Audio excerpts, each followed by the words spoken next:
como eu falei para vocês na primeira aula, né? Nós temos toda uma parte teórica, até porque quando a gente fala de clínica médica, se nós formos falar da parte prática, como eu falei para vocês, a parte prática realmente é aferição de pH, de temperatura, como nós falamos na outra aula, né? Verificação da glicemia, saturação, de todos os parâmetros e do exame físico.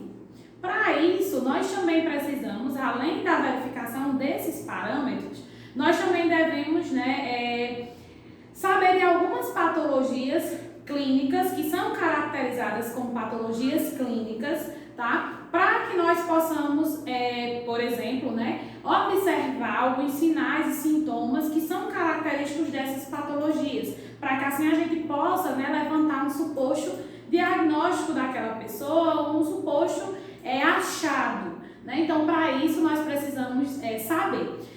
Algumas patologias que apresentam muito em clínica médica são patologias respiratórias, tá? Então, hoje a gente vai falar sobre elas, né? A assistência de enfermagem em afecções aí do sistema respiratório. Então, nós temos várias patologias respiratórias que até na questão do presente momento também é importante que nós saibamos alguns sinais e sintomas dessas patologias respiratórias e como proceder na assistência, tá? Então, hoje a gente tem algumas restrições, quanto à assistência a patologias respiratórias. Assim como vocês sabem, a questão do Covid, é uma patologia também que apresenta uma sintomatologia respiratória.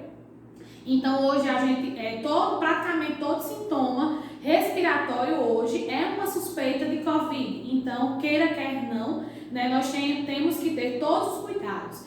E é óbvio que também na questão do uso do EPI é fundamental e a gente tem que duplicar aí o uso do EPI quando esse paciente tem uma sintomatologia respiratória, tá? Então, para a gente iniciar, vamos falar um pouquinho sobre a anatomia respiratória. Quando a gente fala de patologias respiratórias, essas patologias elas vão acometer toda a parte pulmonar e toda a questão das vias superiores e as vias inferiores que nós chamamos, que seria a questão pulmonar. Então, a anatomia respiratória ela é formada por um conjunto de órgãos que eles são responsáveis pela absorção de oxigênio do meio ambiente, e pela eliminação ou excreção, tá, de dióxido de carbono para o meio ambiente. Então, nós inalamos O2, e nós exalamos, CO2, tá? Então, é importante que vocês saibam, isso é questão muito de concurso, tá? Essa questão da parte respiratória, da troca gasosa de oxigênio que nós temos. Então, isso ocorre dentro do nosso pulmão, uma troca gasosa. Então, nosso sistema respiratório, ele é responsável por receber, ou seja, por absorver aquele oxigênio, por, selecionar, o gás, o ar, que é benéfico para o nosso organismo e eliminar o que não é benéfico, que seria aí o CO2. Então, não é benéfico para o nosso organismo. E aí, o nosso organismo entende que ele precisa ser eliminado. Então, sempre que o paciente, principalmente em patologias respiratórias, chegarem com descompensamento, ou seja, com uma dispneia, que nós chamamos que é aquele famoso cansaço, o paciente está tendo uma dificuldade respiratória, então, mesmo que eu saiba que seja por obstruções nasais ou por obstruções pulmonares, eu tenho que pedir ao meu paciente para se manter calmo. Então, isso já entra aí na questão da assistência, tá? Então, prestem atenção bem nisso. Tenho que pedir para que o meu paciente ele se mantenha calmo. Por quê? Porque quanto mais ansioso esse meu paciente ficar, mais o metabolismo dele é acelerado e mais a respiração fica ofegante, ou seja, mais ele vai cansar, certo? A dispneia vai aumentar, tá? Então, eu tenho que manter o meu paciente tranquilo e calmo e sempre pedir para que o meu paciente, ele inspire e expire, tá? De forma correta. Como assim, Ranigélia? Sempre pedir para o meu paciente puxar o ar pelo nariz e soltar o ar pela boca. Então, puxa o ar pelo nariz, fechando a boca, tá? E solta o ar pela boca, E aí prende aí a respiração no nariz. Então, essa seria a forma correta. Mas se eu explicar essa forma, o paciente não vai entender. Então, eu digo, puxa o ar pelo nariz e solta o ar pela boca. Então, faz aquele exercício também, né, que os fisioterapeutas ensinam muito. Então, puxa o ar pelo nariz e solta pela boca, tá? Dessa forma, o paciente ele consegue respirar, né, anatomicamente de forma correta, tá? E fisiológica também, certo? E dessa forma também se concentrando na sua respiração e diminuindo a ansiedade. Então, isso é fundamental em uma assistência respiratória aí, certo? Para poder absorver O2 e eliminar CO2, tá? Então, os órgãos do sistema respiratório, nós temos, como eu falei para vocês, nós temos as vias aéreas superiores e as vias aéreas inferiores, certo? Quando a gente fala das vias aéreas superiores, nós vamos falar dessa parte facial, certo? De toda essa parte de cima. E as vias inferiores de toda a parte torácica, tá bom? Então, dá pra gente entender. Parte de cima, vias aéreas superiores. Parte de baixo, vias aéreas inferiores, certo? Então, nas vias aéreas superiores, nós temos quem? Nós temos as fossas nasais, certo? Então, nós temos a parte do narizinho, né? Nós temos os orifícios, que é por onde vai entrar o ar. Nós temos a parte da boca, certo?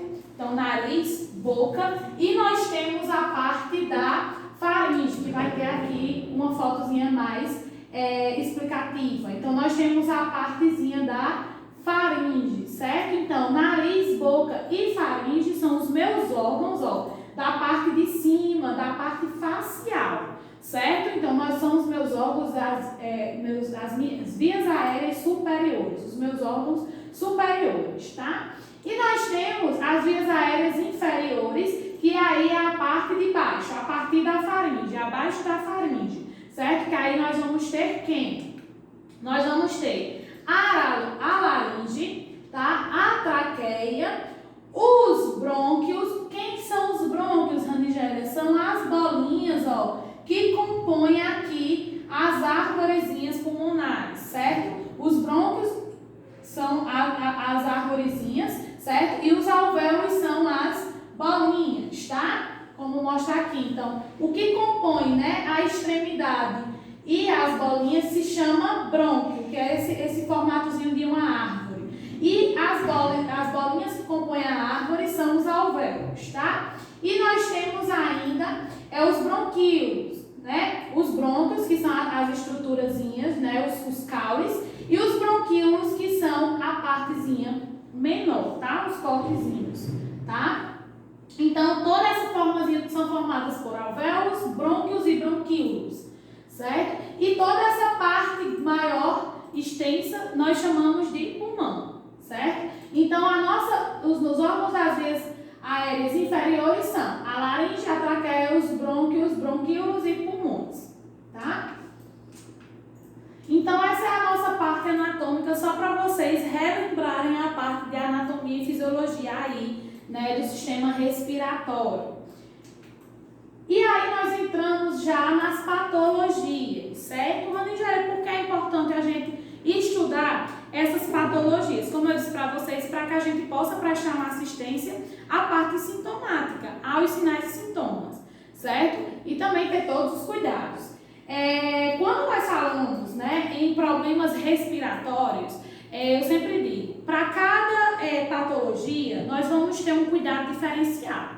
Quando a gente fala em infecções, né, nós temos um cuidado voltado para quê? Para a febre, para a temperatura corpórea. Então, quando o meu paciente ele apresenta uma determinada infecção, provavelmente ele vai ter uma hipertermia, certo? Então, ele vai ter uma temperatura elevada.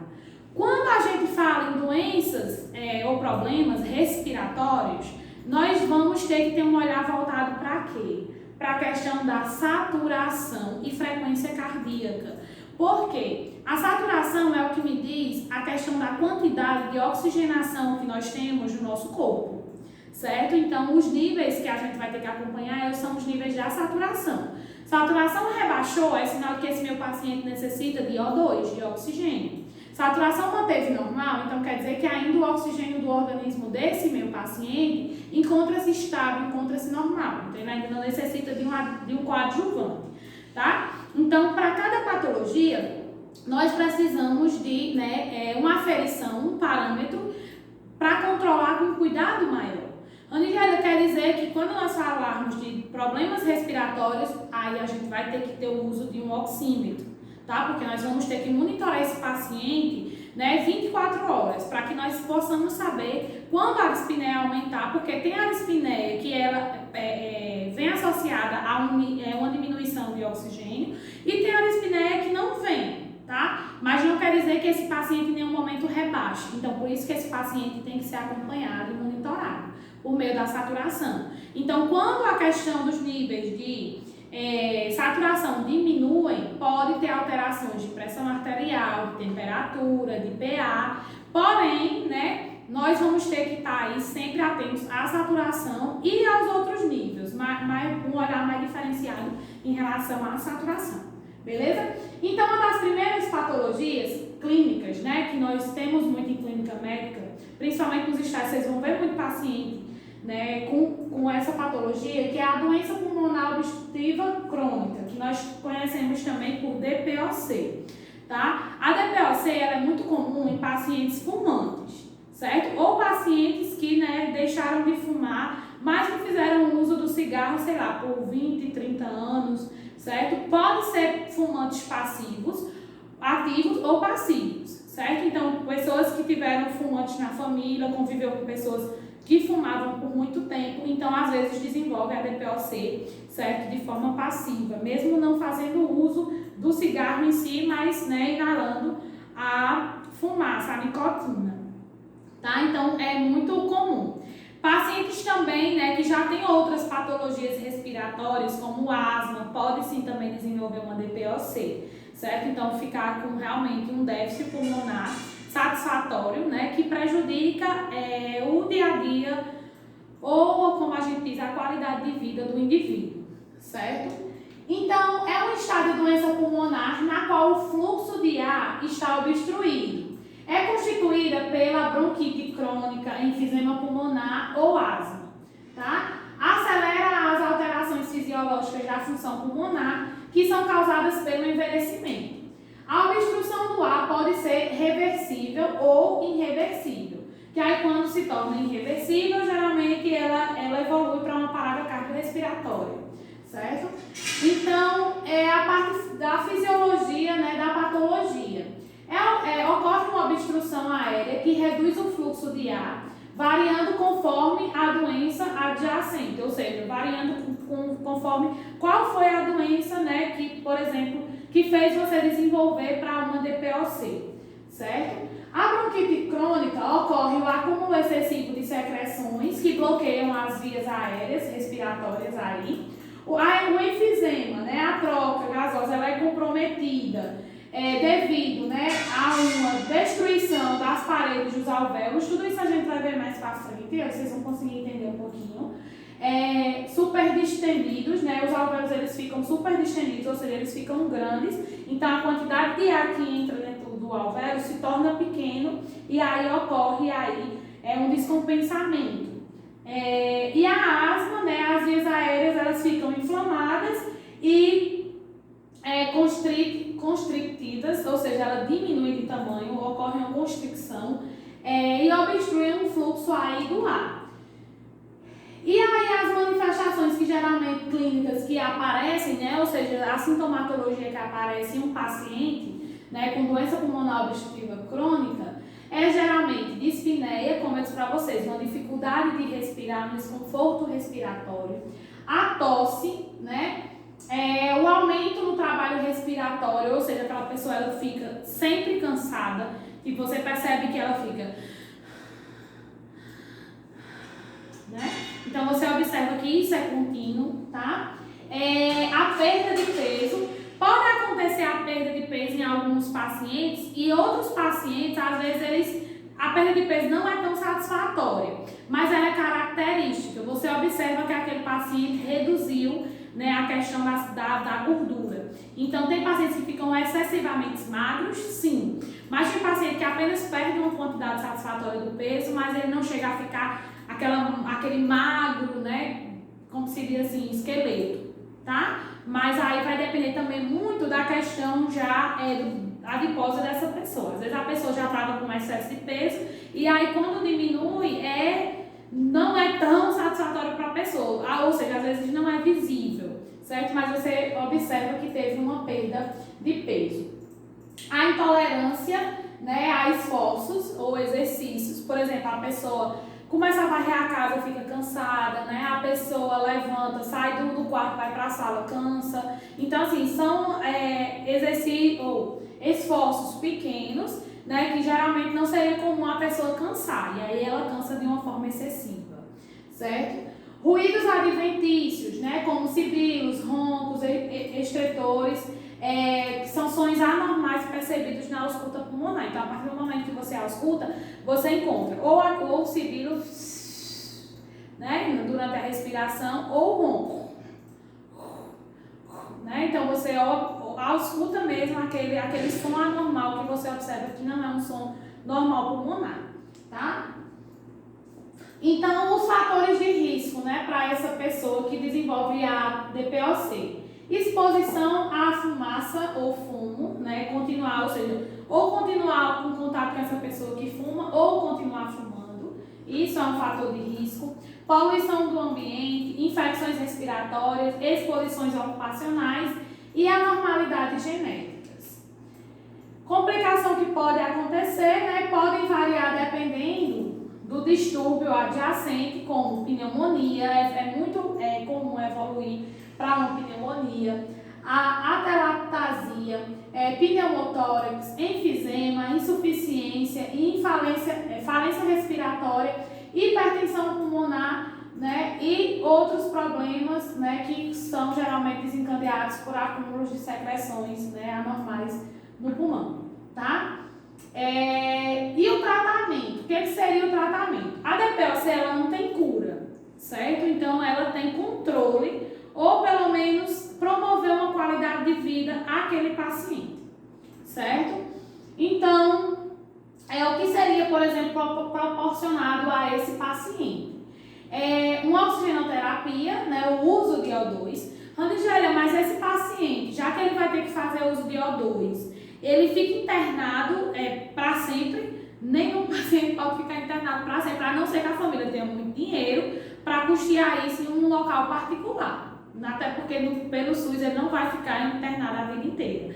Ele vai ficar internado até controlar, né, óbvio, a sua patologia, e a partir do momento que tem um controle, ele é encaminhado para a sua residência, e a partir daí a responsabilidade é do município, né, de promover esse bem-estar ao paciente. Como seria promover esse bem-estar? Por exemplo, eu gosto muito de dar um exemplo da minha cidade, porque eu sei o que está acontecendo, né? Lá a gente tem pacientes com DPOC, inclusive a gente tem 1, 2, 3, 4 pacientes com DPOC em uso de oxigênio, né, em domicílio.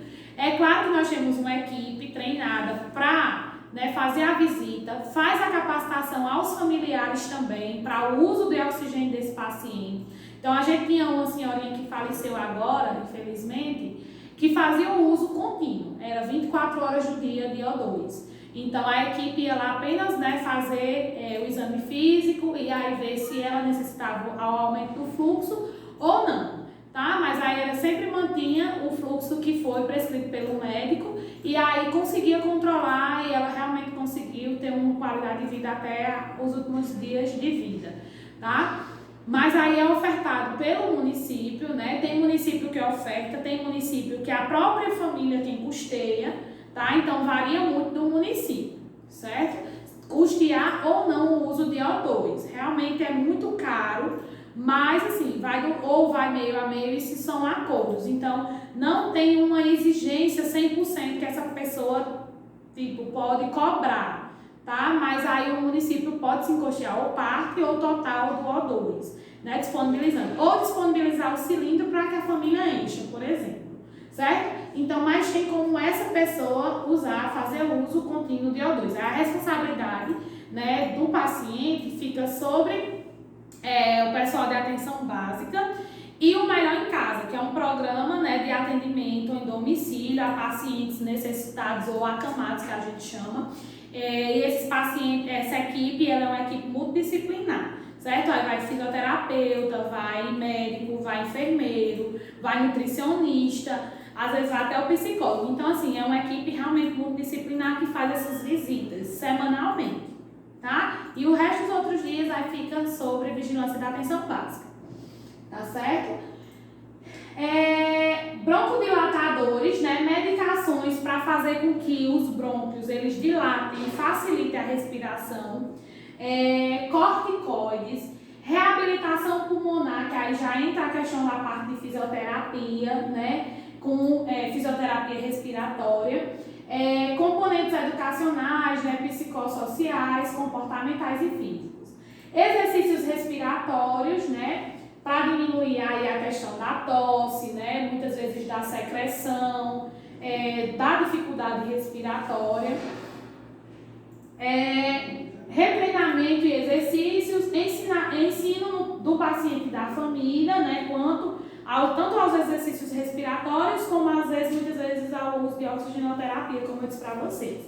Medidas de enfrentamento de estresse, educação em terapia respiratória, terapia ocupacional para conservação de energia durante as atividades de vida diária. Ou seja, se ele fizer um esforço para que ele pare tantas horas, por exemplo, sei lá, 1 hora, né, ou 20 minutos, ou 30 minutos, para que ele descanse e ele não tenha um descompensamento. Então, ele vai ter que ser educado a isso, a quando sentir que está tendo descompensamento, parar de fazer a atividade e repousar, até cessar, e aí, mas o ideal é que ele não faça esforço, né? Mas a gente sabe que geralmente são muito teimosos. E aí a gente tem a famosa bombinha, né? Que é uma bomba que nós colocamos a medicação, né? Para ocorrer essa daqui já vem com a medicação aqui no tubo, e aí a pessoa faz a aspiração, certo? Tem uma que quebra, é como se fosse um motorzinho, quebra o comprimido e aí a pessoa aspira, faz a sucção. Isso aqui é o famoso salbutamol, que é um dos mais eficientes para patologias respiratórias e é um dos mais indicados, né? E um ponto importante para a assistência, né, que eu sempre digo assim, a questão da orientação ela é fundamental. Então, nas patologias respiratórias, além da gente ofertar oxigênio, uma das principais competências é orientar tanto o paciente como a família, né, do que pode acontecer, de o que é melhor para que ele diminua a ansiedade, para que ele facilite a respiração dele, certo? Então, orientações são importantes. Para que a pessoa deixe de fumar, se necessário, orientar ela a procurar o grupo de fumantes da cidade, né? O tabagismo, ele deprime a questão das atividades macrófagas das células e afeta o mecanismo ciliar de limpeza do trato respiratório, cuja função é manter as passagens respiratórias livres de irritantes inalados, bactérias e outras matérias estranhas. E o tabagismo também causa o crescente acúmulo de muco, que produz mais irritação ainda, infecção e dano para o pulmão. Então, por isso que a orientação é realmente deixar de fumar. Não só diminuir, mas deixar de fumar se é que ele quer ter uma qualidade de vida ou se é que ele quer sobreviver. Porque a qualquer momento ele pode descompensar de forma rápida, significativa e sem conseguir reversão para o quadro, certo?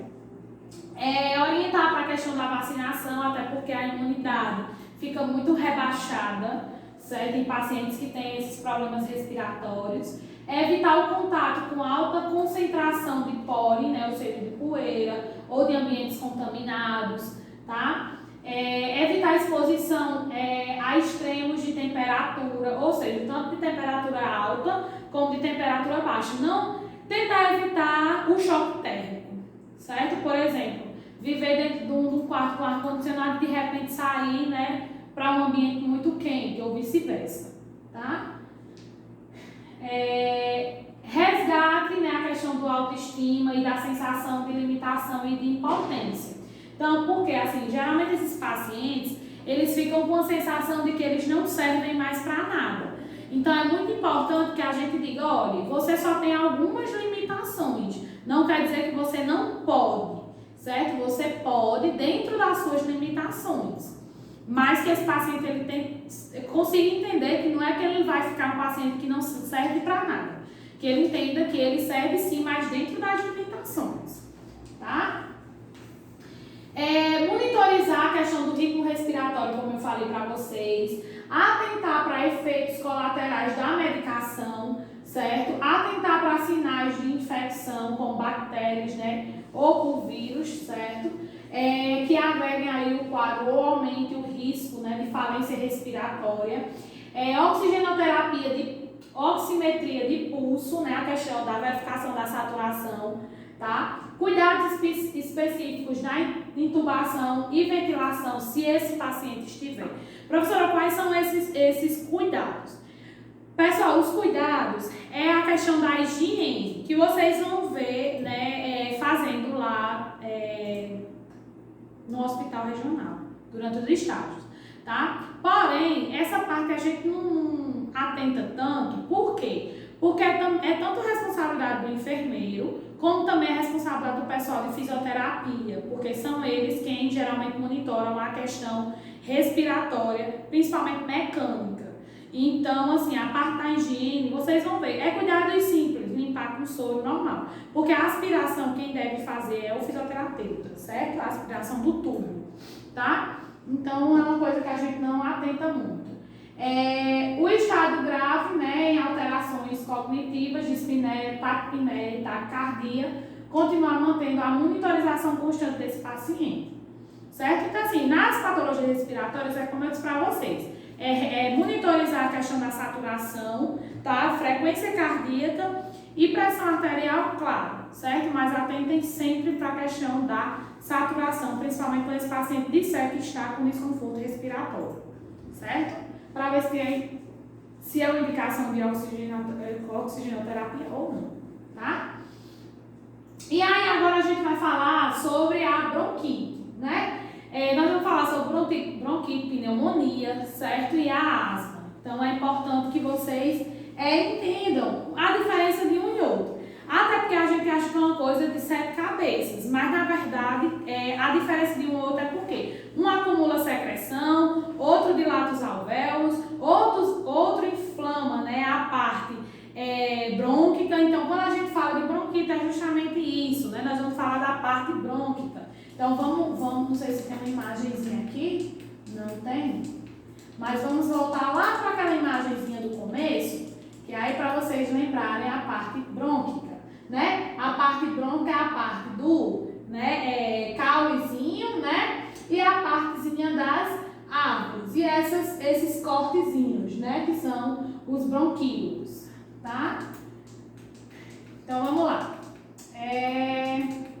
Então, a bronquite é uma inflamação da mucosa brônquica, né? Ou seja, como eu disse para vocês, na bronquite nós vamos falar de inflamação, certo? Inflamação brônquica, ou seja, inflamação lá nos brônquios, tá? Caracterizada por produção excessiva de secreção mucosa na árvore brônquica. Tosse produtiva que dura em média 3 meses em cada 2 anos consecutivos em pacientes que têm outras causas excluídas. Então, é a inflamação lá dos brônquios, né, devido ao acúmulo de secreção.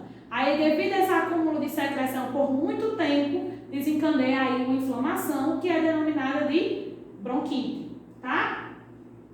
Então, os fatores de risco, né? O fumo é o principal fator de risco, tá? Como a gente já falou, porque deprime a questão, né, do sistema respiratório aí, das atividades macrófagas das células, como a gente já falou, tá? E aí,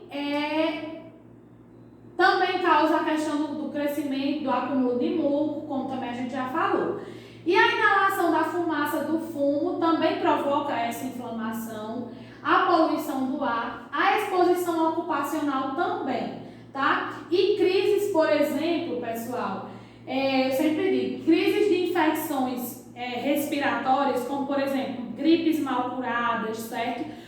Uma pneumonia mal curada, tá? Que ainda fica secreções lá nos pulmões, então pode sim aí evoluir para uma bronquite, tá? Então, por exemplo, patologias respiratórias mal curadas, elas podem evoluir para outras patologias, tá bom?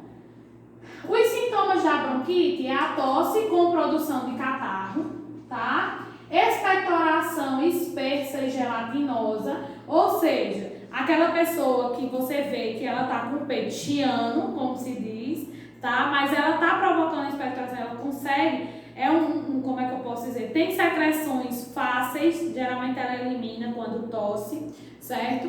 Então é uma tosse produtiva com expectoração, né, gelatinosa, sibilos e dispneia, ou seja, o cansaço, e quando faz se ausculta, você ausculta aquela respiração,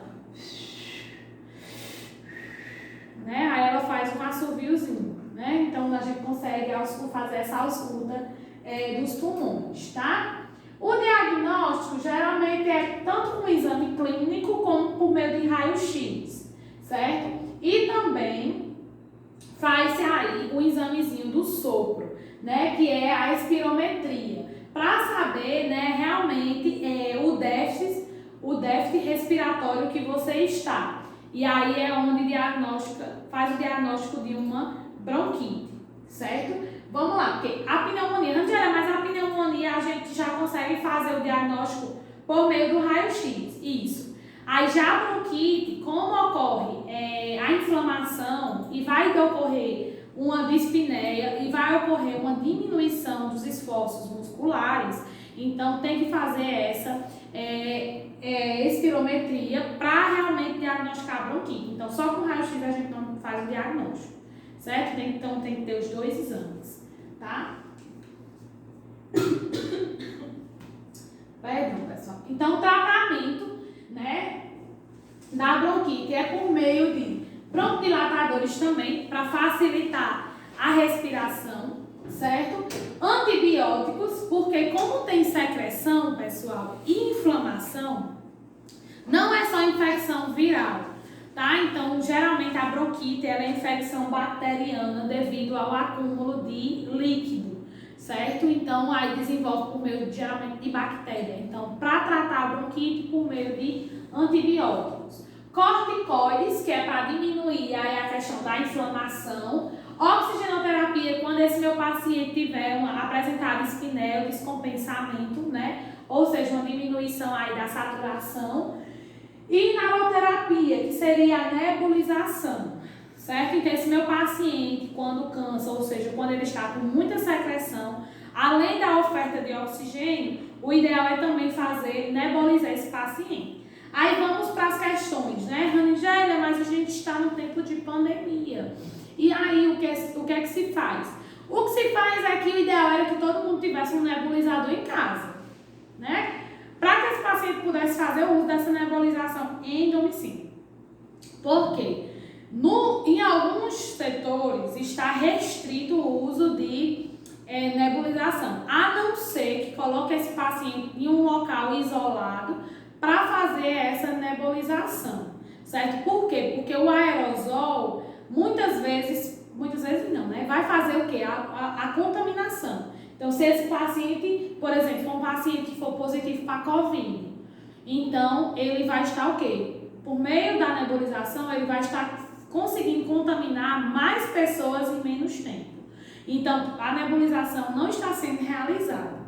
Em um caso de descompensamento muito grande, né, faz-se o isolamento muitas vezes dessa pessoa e aí coloca o uso da nebulização em um local fechado, né, que só fique o indivíduo, tá? Mas por isso que eu digo a vocês, está bem complicado porque tem essas restrições.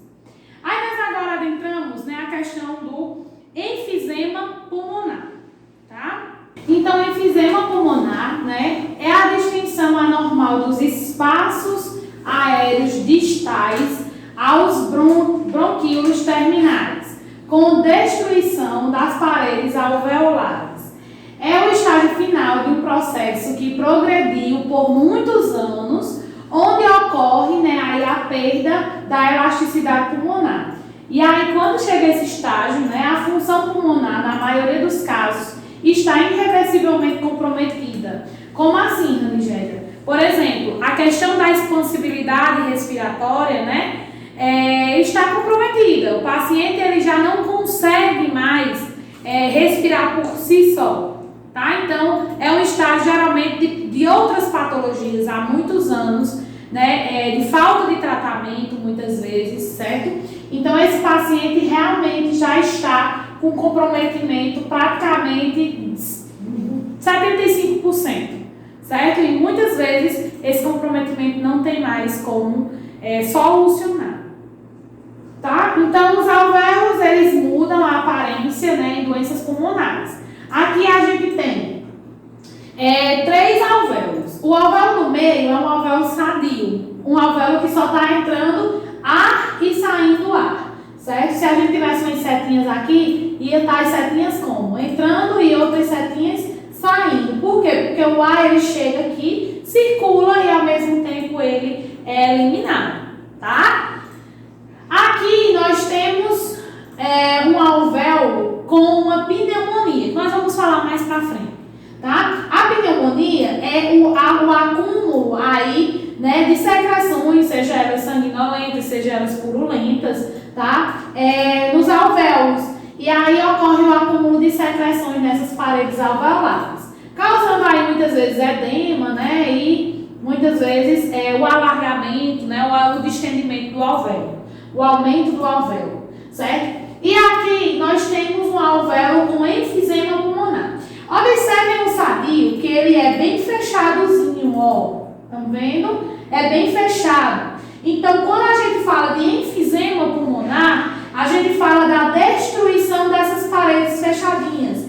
Rani, ela começa a se destruir totalmente de uma vez? Não. É com o desgaste do passar dos anos. Certo? A pessoa tem aí problemas respiratórios e aí com o passar do tempo, essas paredes, elas vão, ó, ficando finas, certo? E a partir daí, quando elas começam a ficar finas e sensíveis, ocorre a destruição, ó. Inicia pela destruição parcial, depois, né, vai a destruição total. E aí ele começa a perder o seu formato. E aí quando o ar entra, acanalha o negócio, certo? Ou seja, não tem...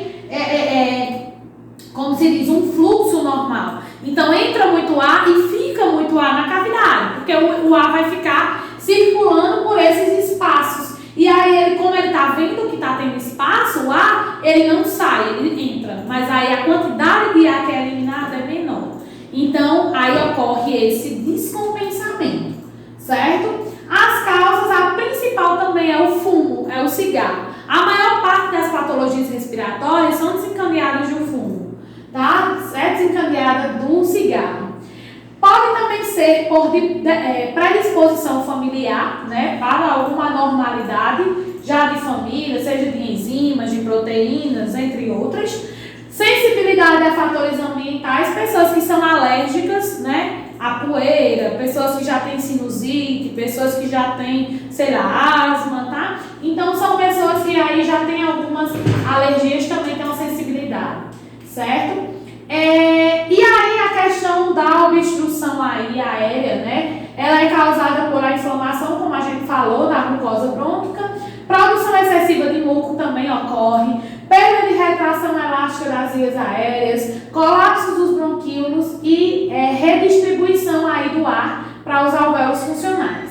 Espaço morto, ou seja, que são os espaços onde ocorre a destruição da parede, ali se chama espaços mortos, certo? Onde devia ocorrer a troca gasosa e aí não está ocorrendo mais.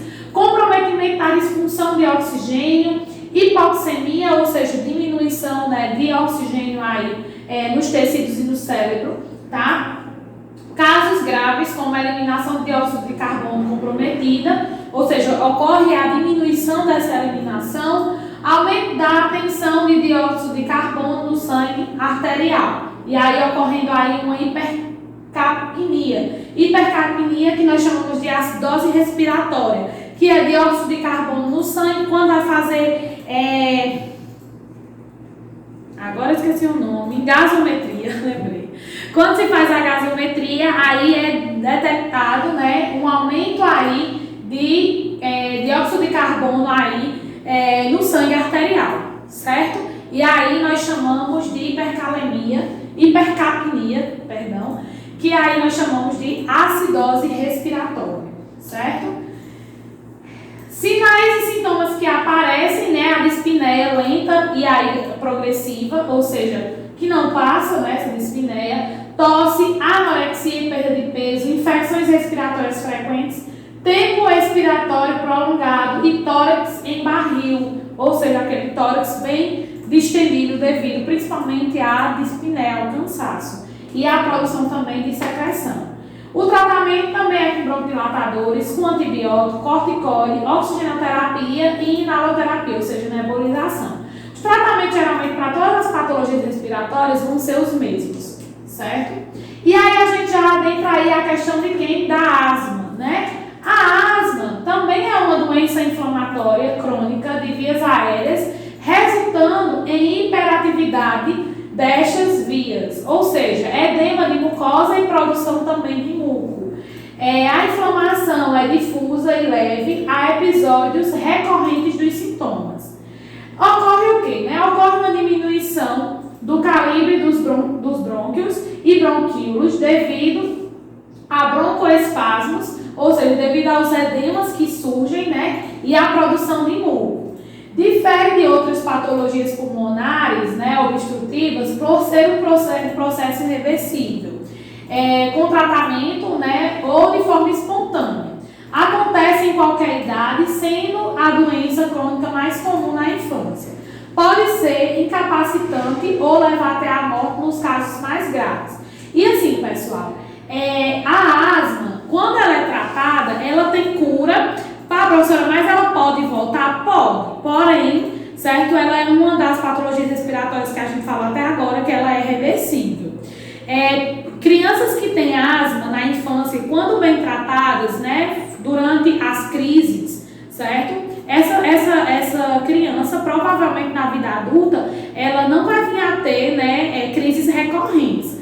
Já, por exemplo, as crianças que não têm esse tratamento de forma severa, quando na vida adulta, elas podem evoluir para uma outra patologia respiratória. Sair da asma, ou seja, ter crises recorrentes de asma e aí evoluir para um enfisema pulmonar ou entre outros, tá? Então, por isso que tem que ter um cuidado muito grande para problemas respiratórios na infância.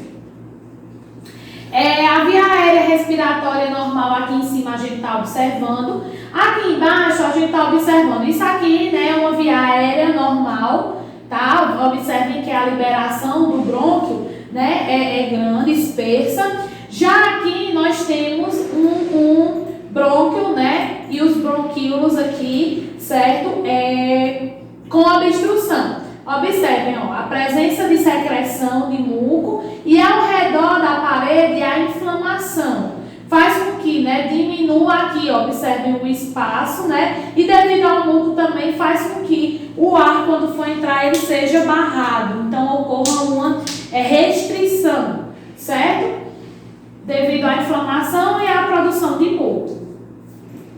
Classifica-se a asma em leve, que são sintomas discretos e esporádicos, não prejudicando, por exemplo, o sono da pessoa, ela consegue dormir naturalmente.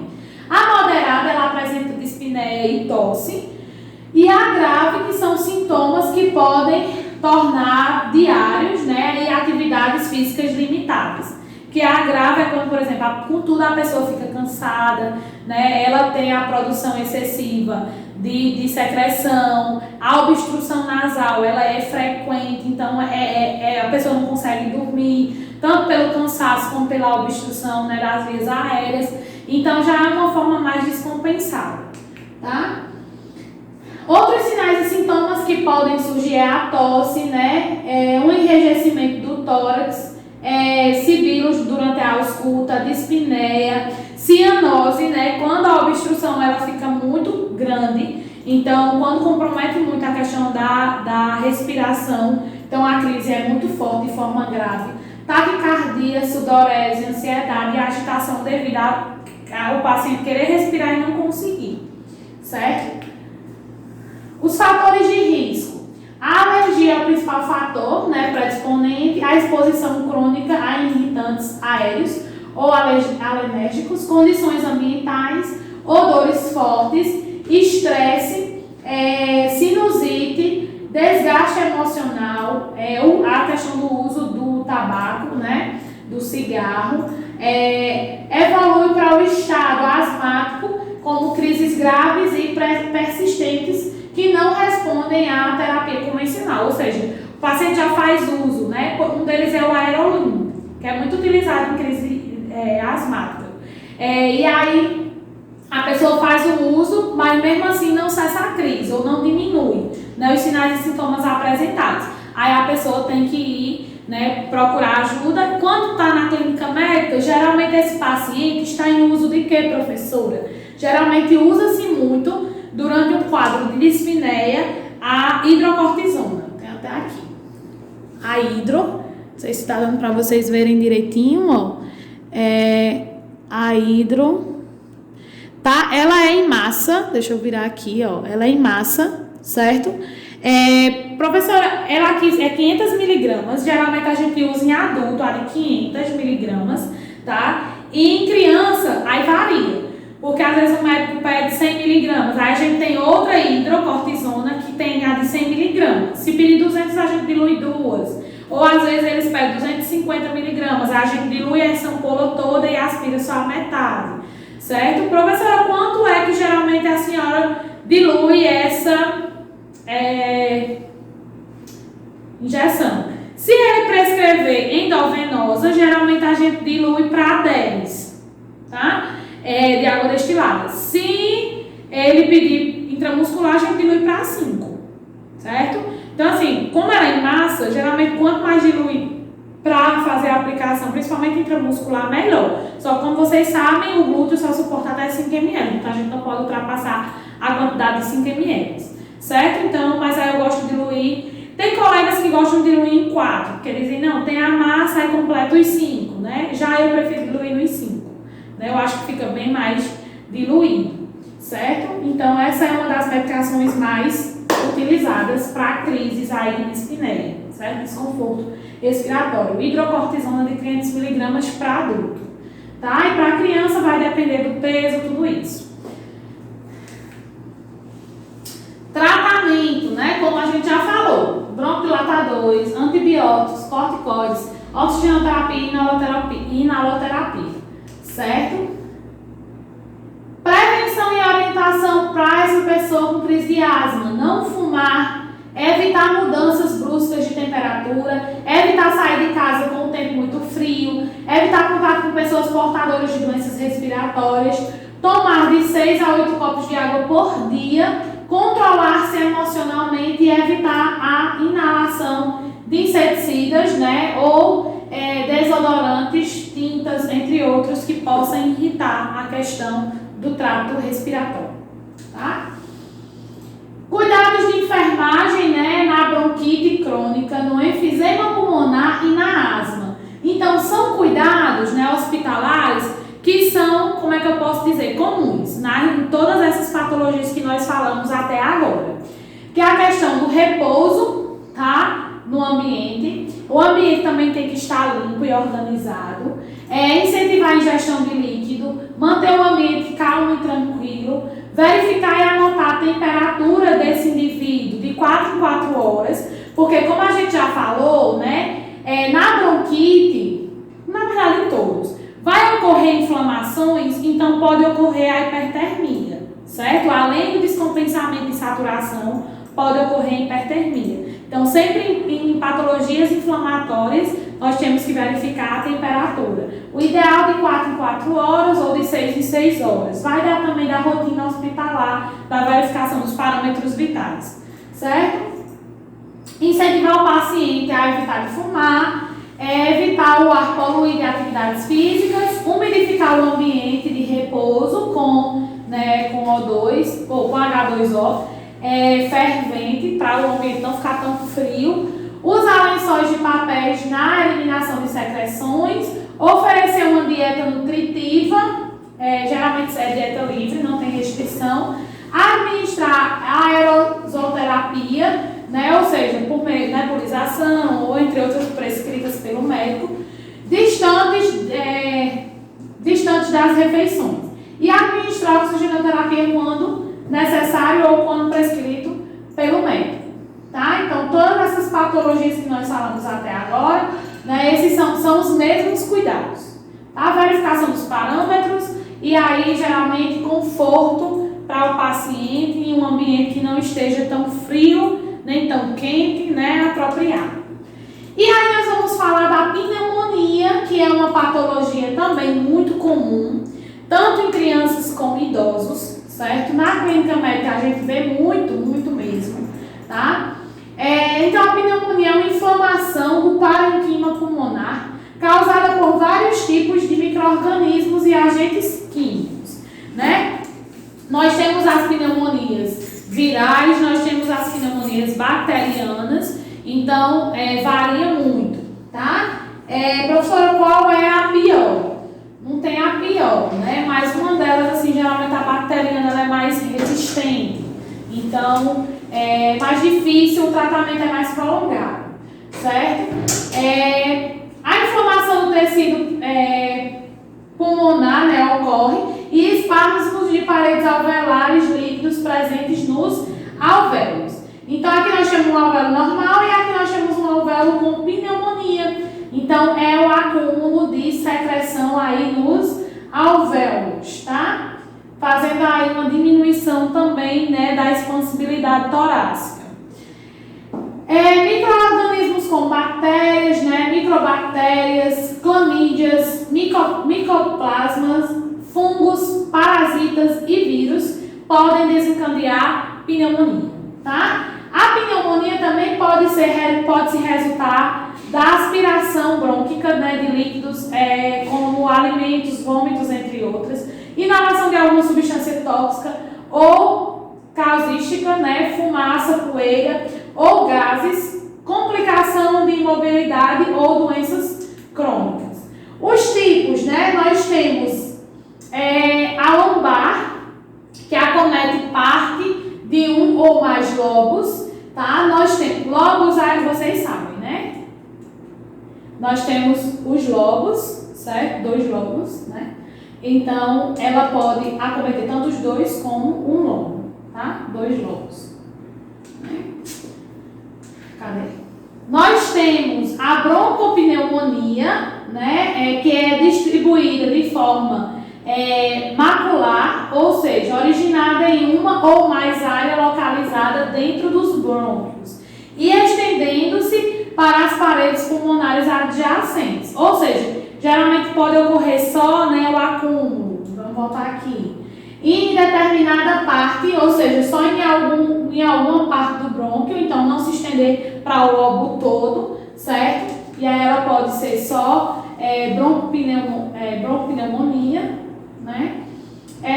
E a nasocomial, que é adquirida após 48 horas de internação, ou seja, a pneumonia hospitalar, que é a pneumonia adquirida dentro do hospital, certo? A partir do momento que o paciente ultrapassa essas 48 horas e adquire a pneumonia, ela é diagnosticada como nosocomial, que é uma pneumonia adquirida intra-hospitalar, tá? E aí, né, como eu falei para vocês, lóbulos dos pulmões, lobo direito e lobo esquerdo. Aí nós temos o lobo superior, médio e inferior, e nós temos do lado esquerdo só o superior e inferior. As manifestações clínicas, né, é febre, tosse, dispneia, calafrios, cianose, tosse dolorosa e produtiva, escarro ferruginoso, cefaleia, náuseas, vômitos, mialgia, que é dor musculares, artralgia, que é dor na articulação, e lábios e línguas ressecadas. Então, assim, pessoal, nós observamos também que quando a gente associa a patologia, né, da questão do Covid, então a pneumonia, algumas patologias respiratórias, elas são muito comuns, a sintomatologia ao Covid, né, ao problema, a essa pandemia, essa patologia que está acometendo tantas pessoas. Então, professora, fica difícil o diagnóstico? Fica um pouco. Então, por isso que hoje é a questão do teste. Testou, está. Não testou, aí a gente vai investigar qual tipo de patologia respiratória é essa patologia, tá? Devido aos sinais e sintomas, certo? Clinicamente apresentados. Então, os cuidados de enfermagem, né? Oferecer e encorajar a ingestão de líquidos, né? Estimular a mudança de decúbito de 2 em 2 horas, quando o cliente apresentar um bom nível de consciência.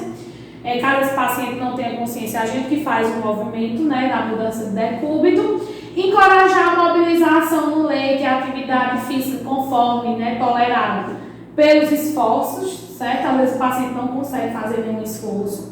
Orientar ou apoiar o tórax do cliente durante a tosse. Fazer avaliação respiratória pela ausculta. Incentivar a prática de respiração profunda e tosse eficaz. Aspirar nasofaringe e orofaringe em intervalos curtos. Orientar e encorajar o cliente a repousar o máximo possível. Essa questão da aspiração, pessoal, é feita, né, por meio, pronto. Se for aspiração mesmo, vai ser realizada pelo enfermeiro ou pelo fisioterapeuta. Se for a lavagem, né, eu vou lavar a via nasal para desobstruir um pouco e facilitar a questão da respiração. Aí a gente pode pegar uma seringa de 5 ml, certo? Aspirar soro fisiológico e fazer a lavagem. Introduz e aí o paciente escapa, certo? Para fazer essa lavagem nasalzinha e tentar desobstruir um pouco. Ou fazer a limpeza, que às vezes fica muita secreção ressecada. E aí dificulta também a respiração. Então aí a gente faz essa lavagem, certo? O paciente baixa a cabeça, a gente introduz e ao mesmo tempo ela é eliminada. De forma devagarzinha, porque você não entalar tudo, certo? Então aspira um solucionamento fisiológico e faz essa limpeza. Pode ocorrer também, tá? Da via nasal. Cadê onde eu estava? Orientar e encorajar o cliente o repouso o máximo possível, observar alterações na frequência respiratória, frequência cardíaca, ocorrência de dispneia, palidez, cianose e disritmia, ou seja, uma alteração no ritmo cardíaco, duração de atividade. Aí, avaliar o nível de tolerância do cliente a qualquer atividade, manter o paciente em repouso, em quarto arejado, evitando aí correntes de ar, manter o ambiente tranquilo, calmo e proporcionar um conforto ao paciente. Fazer higiene oral e corporal, mantendo o paciente limpo, verificar e anotar os parâmetros vitais, lembrando que nós temos que verificar a temperatura, respiração, pressão arterial, certo? Saturação aí, o ideal de 4 em 4 horas, mas vai com a rotina também hospitalar. Oferecer dieta, né, hipercalórica e hiperproteica, estimular a ingestão de líquidos e cuidados com oxigenoterapia e orientar o paciente a usar os lenços de lençóis. Aqui nós temos, né, um raio-x. O raio-x normal, pessoal, o pulmão, ele vai estar em uma parte escura. Por quê? Ele é uma cavidade oca, certo? Ou seja, é uma cavidade seca, lá só entra ar. Então, o que acontece? Quando sai um raio-x é para ele sair preto, porque é uma cavidade oca. Então, nós temos o pulmão normal. Aqui nós temos um pulmão com presença de quê? De secreção. Então, observem que aqui o pulmão, o formato dele não está um formato normal. A gente não consegue ver os lóbulos, estão vendo? O lóbulo por completo. E aqui nessa parte esbranquiçada é justamente onde se encontra a pneumonia, o acúmulo de secreção, certo? Então, você pegar um raio-x e ver uma parte esbranquiçada no raio-x, né, uma parte grande, então é ali onde está ocorrendo o acúmulo de líquidos, tá? Uma suposta pneumonia aí. Insuficiência respiratória, né? Ocorre quando o organismo não realiza a troca de oxigênio por dióxido de carbono de forma adequada, tá? Isso faz com que o nível de dióxido de carbono se eleve e o de oxigênio diminua, causando aí a hipoxia, ou seja, a diminuição de oxigênio aí nos tecidos, certo? Os tipos pode ser aguda e pode ser crônica. A aguda é a falência respiratória que surge nos pacientes cujos pulmões eram estrutural e funcionalmente, né, normais, ocorre rapidamente. A crônica é a falência respiratória que surge nos pacientes com doenças pulmonares crônicas, né, que surgem em período de meses ou anos, tá? Então, a aguda, então a insuficiência é quando, por exemplo, do nada o paciente apresenta uma dispneia severa, cansaço, saturação cai. A crônica é que esse paciente vai apresentando uma dispneia devido devido a uma patologia crônica que ele já tem. E aí vai, né, desgastando, e aí ocorrendo a dispneia, ocorrendo uma diminuição da saturação, mas aí ela é uma falência mais prolongada, né, uma falência que vai acontecendo com desgaste. Causas, né, ventilação inadequada, obstrução de vias aéreas superiores, uso de drogas pode acontecer também, anestésicos, né, alguma reação anestésica ao anestésico, doenças pulmonares pré-existentes, complicações pós-operatórias, tá? Politraumatismo, né, ou seja, o paciente que está com politraumatismo, paciente que está com TCE, né, geralmente tem aí insuficiência respiratória aguda. Exame laboratorial para detectar essa insuficiência, né? Que é justamente o que? A presença de dióxido de carbono em quantidades exageradas, tá? É por meio de quem? Justamente da gasometria que eu já falei para vocês, certo? Além dos sinais clínicos, a gente tem um examezinho laboratorial que é a gasometria. Professora, como é que é realizada essa gasometria? A gente pega, certo, uma seringazinha tão interessante, eu não vou fazer em mim não, tá? Mas aí, a gente faz o quê? Sente o pulso aqui, que aqui seria onde tem o quê? Uma artéria, tá? Um ângulo de 45 graus, tá? A gente faz a punção direto no meio onde a gente sentiu a pulsação. E aí faz a coleta do sangue arterial, certo? Que é aquele sangue vivo, né? Sangue vivo, sangue arterial, tá? Sangue mais escuro, sangue venoso, certo? Vamos lá. Cânula orofaríngea. Ah, professor, mas só faz aqui no distal? Não, a gente faz também no femoral, certo? Onde tem artéria, certo? Pode fazer a punção, certo? Cânula orofaríngea, que é a cânula de Guedel, que eu já mostrei para vocês, eu creio, certo? É um dispositivo de borracha para ser introduzido na boca, né? Evitando aí o deslocamento da língua. Varia de tamanho, né? De acordo com o paciente. Nós temos a cânula nasofaríngea, que é um dispositivo também de borracha para ser introduzido pelo nariz, que é aquela a cânulazinha que é enfiada pelo nariz, né? Sonda, né? Esqueci o nome, que é mais conhecida como sonda, tá? O tamanho também varia de acordo com o paciente. A gente faz a medição, a monitorização, né, por meio de oxímetro de pulso aí, ou monitor cardíaco, se esse paciente já estiver hospitalizado, oxigenoterapia, né, que é a administração de oxigênio, tá? A cânulazinha de Guedel, que vai de acordo com o tamanho, faz a medição, né, do lobo da orelha para o ápice da boca, tá? A cânulazinha nasorofaríngea, né, que é introduzida como se fosse uma sondazinha, certo? Aí, esse dispositivo é introduzido pelo narizinho, certo?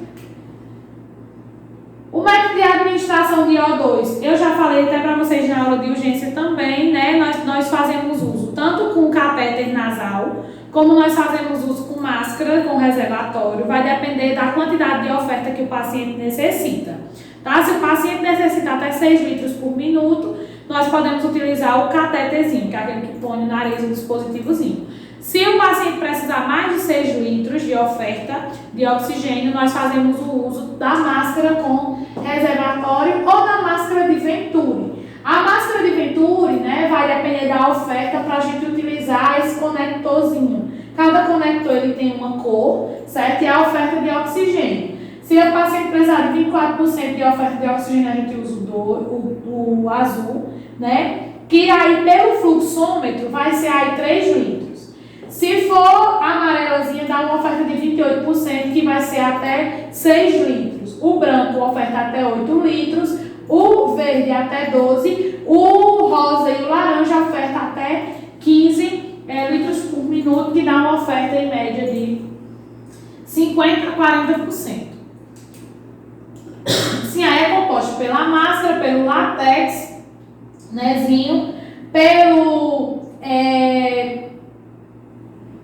pela traqueiazinha, só que é traqueia em látex também, né? Que conecta nesse tubozinho, que nós chamamos de suporte do diluidor. Esse 3 aqui é o diluidor, certo? Que a gente conecta máscara, aí vem o latexinho, tá?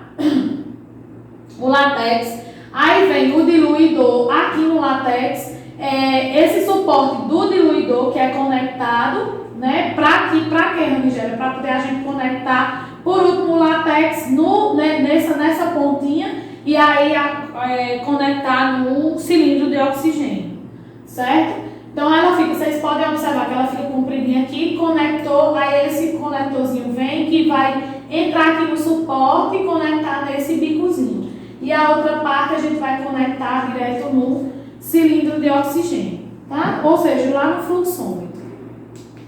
Aqui, ó.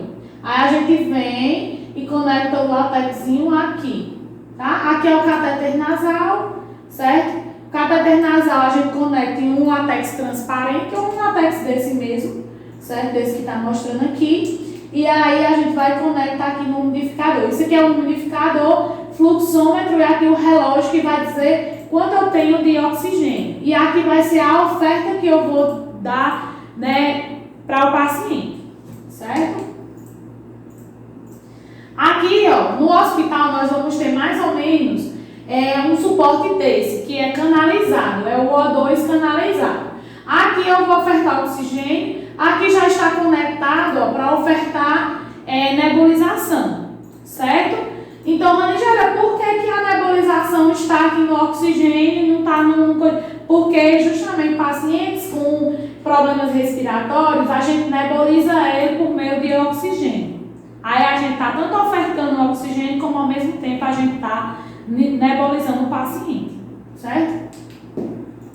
Aqui é a máscara com reservatório, como eu disse para vocês, a gente consegue uma oferta dela de 10 a 12 litros por minuto, certo? É uma das que a gente mais utiliza até no SAMU e no hospital também. Mas aí no hospital utiliza tanto a de reservatório, como utiliza a de Venturi, certo? Então as mais utilizadas. Raramente o paciente usa catéter, é mais na verde. Quando o paciente chega na urgência, que está com descompensamento, aí usa um catéterzinho na verde. Aí depois, quando vai para a clínica médica, ou ele vai com máscara, né, ou raramente usa catéter. A não ser quando ele descompensa um pouquinho lá na clínica médica. Aí utiliza o catéter. Aí o ambu, certo? Que em caso de uma parada cardiorrespiratória, nós vamos utilizar, como vocês já viram também em urgência. Eu já falei, certo? Aqui é a tenda facial de oxigênio. Essa tenda ela é utilizada geralmente, principalmente para crianças RNs, certo? Quando a gente vai ofertar oxigênio, aí é utilizar essas tendas em recém-nascidos. E os cuidados de enfermagem é organizar o material de acordo com o método de administração de oxigênio, manter o nível de água no umidificador adequado, trocar a água do umidificador diariamente, de acordo com instruções da Comissão de Controle de Infecção Hospitalar. Lembrando que agora, durante a pandemia, a gente não está utilizando água no umidificador, para evitar justamente o aerosol e evitar que a gente elimine aí vírus, né, e aí contamine outras pessoas. A gente só utiliza o umidificador de forma seca, só para realmente utilizar, mas a gente não umidifica, certo? Não está botando água. Explicar o procedimento ao paciente, manter o nível de comunicação durante o procedimento, observar possíveis alterações, observar frequentemente as condições de permeabilidade dos catéteres ou de sonda e realizar a troca de catéteres nasais ou máscaras faciais. Destacar ou desinfectar materiais em escuro. Edema agudo de pulmão, né, pessoal? A gente já está concluindo, tá? Falta só 3 patologiazinhas. Eu sei que a aula é um pouco puxativa, cansativa, puxada, né? Mas a gente está quase lá. Então, edema agudo de pulmão, né? Ou vocês podem encontrar em prontuários do paciente, é AP, certo? Edema agudo de pulmão, tá? É um aumento súbito na pressão dos capilares pulmonares, levando ao extravasamento de líquido para os alvéolos, deixando o pulmão menos elástico e com menos superfície de contato para a troca de gases, manifestando-se por dificuldade respiratória. É um quadro clínico crítico decorrente da incapacidade do ventrículo esquerdo em bombear o sangue para a válvula aórtica, causando aí um acúmulo de líquido nos pulmões, certo? Vamos lá. Ó, aqui é um edema agudo de pulmão, certo? Nós temos os alvéolos aqui normais, como eu disse para vocês, que entra oxigênio e sai dióxido de carbono, CO2, tá? O oxigênio fica e o CO2 sai, certo? Aqui, quando o oxigênio e o CO2 entram, o oxigênio, quando vai adentrar os alvéolos, já possui líquido na cavidade. Então, ele tem uma dificuldade para poder se manter dentro dos alvéolos. E o alvéolo se sobrecarrega, além de líquido, ar, e aí pesa. E aí, para fazer a questão da contrabilidade, o pulmão já não consegue. Por quê? Porque ele está sobrecarregado, certo? Então, é uma patologia, né, cardiovasculares, né, porque ocorre o descompensamento nas válvulas, na válvula aórtica, tá? E aí, quando ocorre isso, faz com que ocorra o extravasamento de água para o pulmão, ocorrendo aí essa complicação, como insuficiência coronariana, que é a angina, e também, né, tanto a dor precordial como o infarto agudo do miocárdio, pode ocorrer esse extravasamento de líquido para a cavidade pulmonar. Crises hipertensivas também podem desencadear isso. Arritmias cardíacas, infecções, anemia, hiperidratação e a intoxicação digitálica, né? Intoxicação principalmente por substâncias, certo? A pressão capilar, né, pulmonar excede a pressão, ocorrendo aí a pressão coloidosmótica do plasma com transsudação alveolar. Intersticial, a exemplo da insuficiência ventricular esquerda aguda ou crônica, que ocorrendo aí um descompensamento no estetor mitral, certo? Na válvula mitral, que é um estreitamento, né, do orifício mitral que obstrui o fluxo sanguíneo da artéria para o ventrículo esquerdo, da artéria esquerda para o ventrículo esquerdo. Ou hipovolemia, que é a diminuição do volume de sangue. Então, a pressão capilar normal é de 8, né? De 8 milímetros aí, de 8 milímetros, e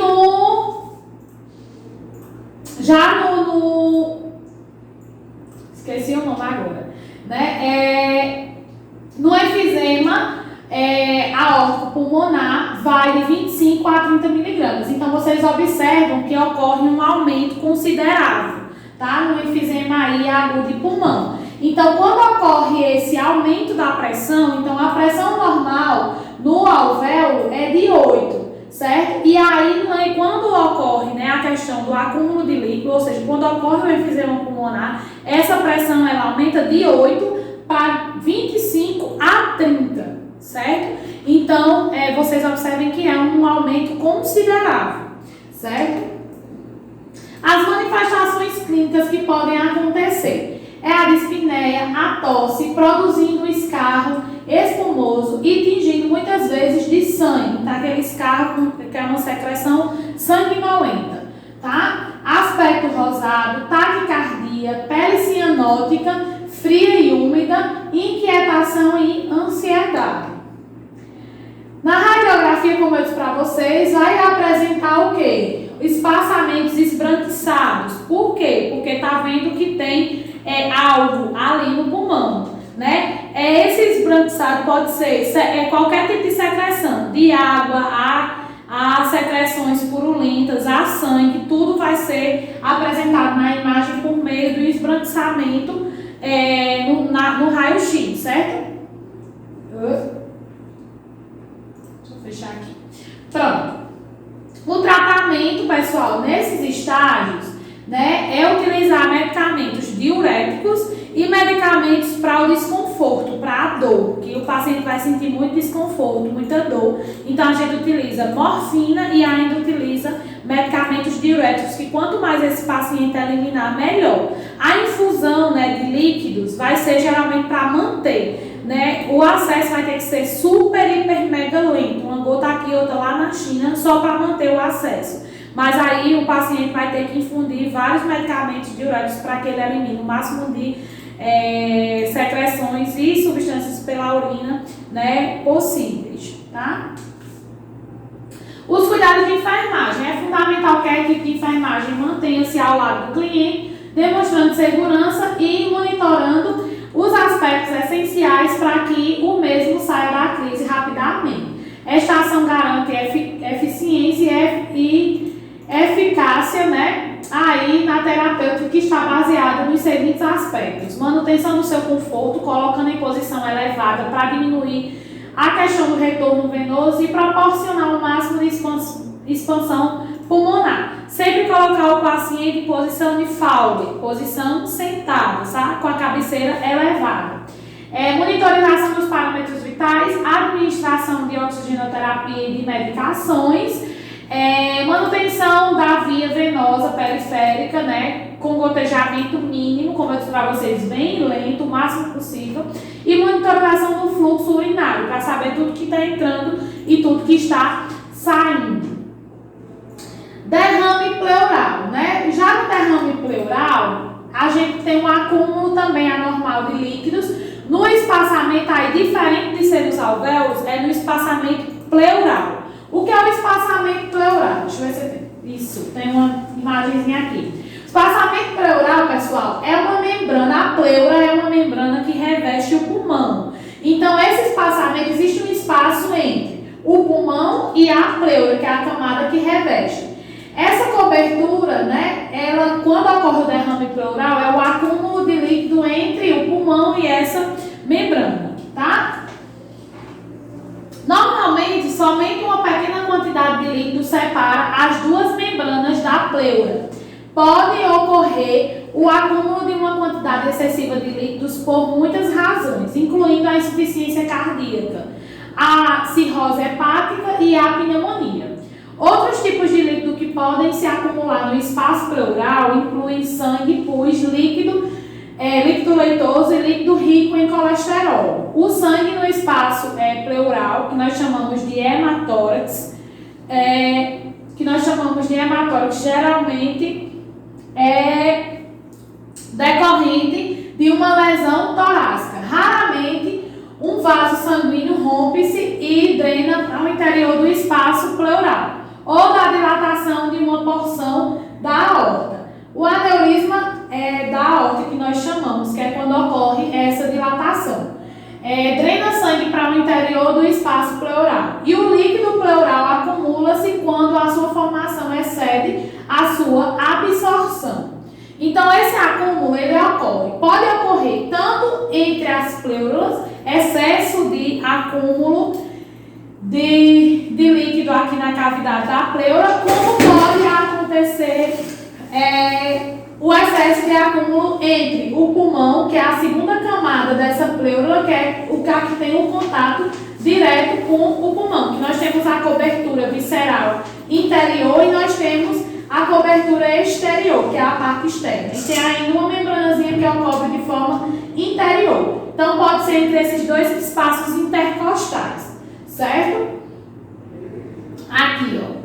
Pleura parietal, que é a parte de fora, e a pleura visceral, que é a parte que tem mais contato com o pulmão. Então, esse derrame ou acúmulo de líquido excessivo pode ser tanto na pleura, né, parietal, que é a parte mais externa, como pode ser na pleura aqui também próximo do pulmão, tá? Então, isso vai de acordo com a quantidade.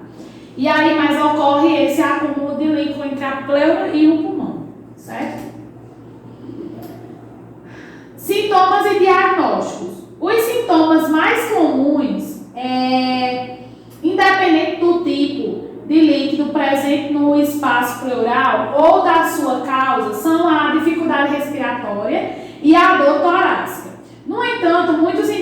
com derrame pleural não apresentam qualquer sintoma. Uma radiografia torácica mostrando a presença de líquido é geralmente o primeiro passo para o estabelecimento diagnóstico. Aí a tomografia também computadorizada, a TC, certo? Mostra mais nitidamente o pulmão e o líquido. E pode revelar a presença de uma pneumonia também, e um abscesso pulmonar ou até mesmo um tumor, se for o caso. O tratamento do derrame pleural, podem necessitar apenas de um tratamento de causa subjacente, ou seja, para qualquer sintoma que o paciente apresentar no momento. Os derrames maiores, especialmente aqueles que produzem dificuldades respiratórias, podem exigir a retirada do líquido, que é a drenagem. Normalmente, a drenagem alivia significativamente a dificuldade respiratória. Frequentemente, o líquido pode ser drenado através de uma toracocentese, que é um catéter, procedimento no qual uma pessoa, procedimento no qual é introduzida uma pequena agulha, certo? Ou catéter, como a gente chama, é inserida no espaço pleural. Geralmente é na parte intercostal aqui, certo? Ela comumente seja realizada com o objetivo de diagnóstico ou toracocentese, que permite a remoção de até 1,5 litro de líquido de cada vez. Não pode ultrapassar isso, porque pode ser que o paciente ele descompense rapidamente. Ou seja, como assim, Angela? É tipo, por exemplo, o pulmão está lá, já trabalhando com uma dificuldade. Aí o que pode acontecer? Quando eu tiro todo o líquido, a contrabilidade pode aumentar rapidamente. E aí, se isso acontecer, o paciente vai descompensar. Então, nem a gente pode tirar muito líquido, nem o líquido total, e nem a gente, geralmente, quando vai se tirar, tira tipo assim, 50%, 40%, para que o pulmão ele vá voltando aos poucos, e tipo, o corpo não choque quando o pulmão voltar rapidamente, certo? Então, por isso que tem uma determinada porcentagem. O máximo que se tira é 1,5 litro. E agora nós vamos falar sobre a embolia pulmonar, Creio que já está terminando. Então, é uma complicação das doenças cardiopulmonares e a causa mais frequente é o desprendimento de um trombo que viaja através da circulação, obstruindo a circulação pulmonar. Uma grande embolia é um trombo bem grande aqui, vocês podem ver. Área sem o sangue, sem o trombo, certo? É uma área normal, e um pequeno trombo.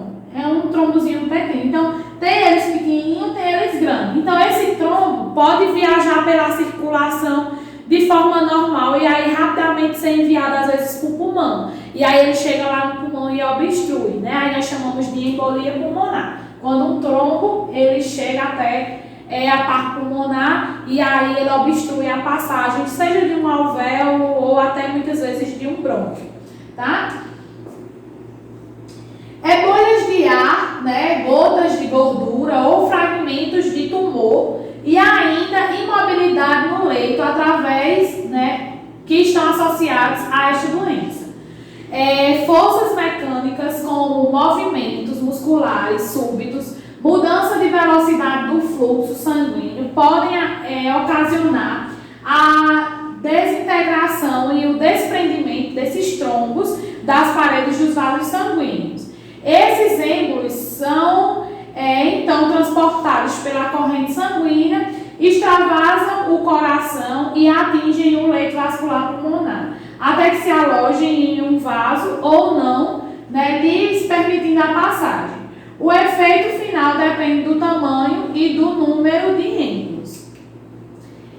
E aí, essa parte da embolia pulmonar é bem simples. É uma complicação que pode acontecer, não acontece sempre, mas geralmente vai acontecer em pessoas que têm histórico de colesterol alto, histórico de problemas cardiovasculares, principalmente por obstruções coronarianas, certo? Pode ocorrer o desprendimento desse trombo e acabar enviando para a parte pulmonar. Então, são vários históricos que estão geralmente associados a problemas cardíacos cardíacos, hipertensão ou ou pessoas com colesterol alto, tá? Então são esses principais quesitos que podem desencadear uma embolia pulmonar. E aí a gente fica por aqui na nossa segunda aula, certo? Vou estar enviando para vocês uma atividadezinha para reforçar, tá? Eu creio que provavelmente a gente já deve estar marcando aí uma aula prática ou uma aula online para a gente ter, certo? E aí tirar algumas dúvidas que vocês tenham, né, da primeira e segunda aula, tá? A aula prática, nós vamos ver uma data para a gente estar marcando, como eu falei para vocês. A aula prática vai ser só uma revisão, né, do que vocês já viram em semiologia, né, só para vocês relembrarem um pouquinho. Então, nós vamos ver se vai dar tempo ainda de fazer em dezembro ou se a gente faz no retorno em janeiro, tá certo?